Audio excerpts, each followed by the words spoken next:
What does the U.S. indictment mean for Canada's allegations against India? Former National Security Advisors Richard Fadden and Vincent Rigby are both here to talk about that. Hello to both of you. Thank you very much for making the time. Mr. Rigby, I'll start with you. The primary pushback that I got from the Indian High Commissioner about why India has yet to cooperate was around, in his view, a lack of specifics or evidence presented by Canada. How does the unsealing of this indictment and the information that goes with it counter that argument or inform it?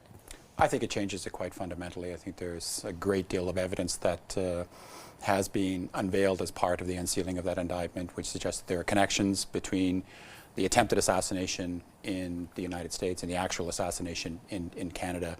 And so I think to a considerable degree it does validate what the Prime Minister said, that at the very least there are credible allegations of Indian complicity in the killing of Mr. Nijjar in Canada. I mean, I think that the Indian High Commissioner's response is an interesting one. I think at the end of the day, I'm not so sure Canada hasn't put the intelligence in front of the Indians, but I think it's probably more a case of Canada's not the United States. We're not a great power, and so we're treated a little bit differently. And I think also you have to remember that we've had a very tense relationship with India for a number of years now. And this was kind of the icing on the cake, I think, for the Indians, that when the Prime Minister said this publicly, they reacted the way they did. So a tense relationship that's been made even tenser. What are your thoughts, Mr. Fadden, on what the information that was unsealed and the degree to which it does or informs in any way the Canadian claims? Well, we've been told all along by both the Canadians and the Americans that there's been a sharing of evidence and intelligence between our two countries. So I'm operating on the assumption that much of what was in the indictment was made available to Canada.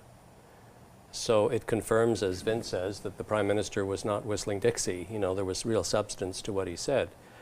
So I think that the Indians are now going to have to recognize, particularly if they cooperate with the United States and we continue our cooperation with the U.S., that the intelligence and the evidence is going to flow between our three countries. But I think we need to be realistic. What we need to do now, I think, is continue to push with our allies to get India to realize this is not the way a democratic country based on the rule of law treats its allies. And then somehow we have to, in parallel, come to grips with the fact that our Indo-Pacific strategy, which viewed India as being very important, is not in tatters, but we're going to have to rethink it, because we're having a similar amount of difficulties with China.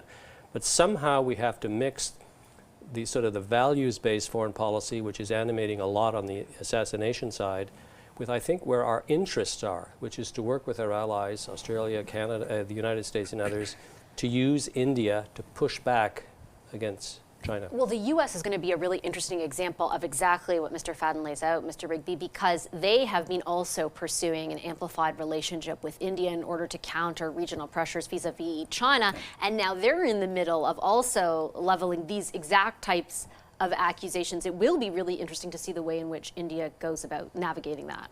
Absolutely, but I think Dick is 100% right. This is going to be a real test, I think, for Madame Jolie's comment about pragmatic diplomacy, and it can't be all values-based. So, yes, we obviously have to hold India to account if there is, in fact, been complicity in the murder of a Canadian citizen, but we still have to make the relationship work. And Dick is 100% right. India, in many respects, is the linchpin of the Indo-Pacific strategy. And if you don't have India on side, it's going to be really difficult to implement that strategy over time. How important, Mr. Fadden, is the line of culpability? And by that I mean how high this ends up rising in the Modi government and whether Prime Minister Modi himself is implicated in any way here. Well, it would be interesting to know, but I think we have to be realistic. You know, in all of the assassinations that have taken place around the world in the last decade or so, nobody has ever been able to work their way up to the head of government. There are any number of cutouts that occur in intelligence services and elsewhere. I think if we could get the Indian government to admit that somebody in the intelligence apparatus operating with or without full authority did X, Y, Z, that would be quite an accomplishment.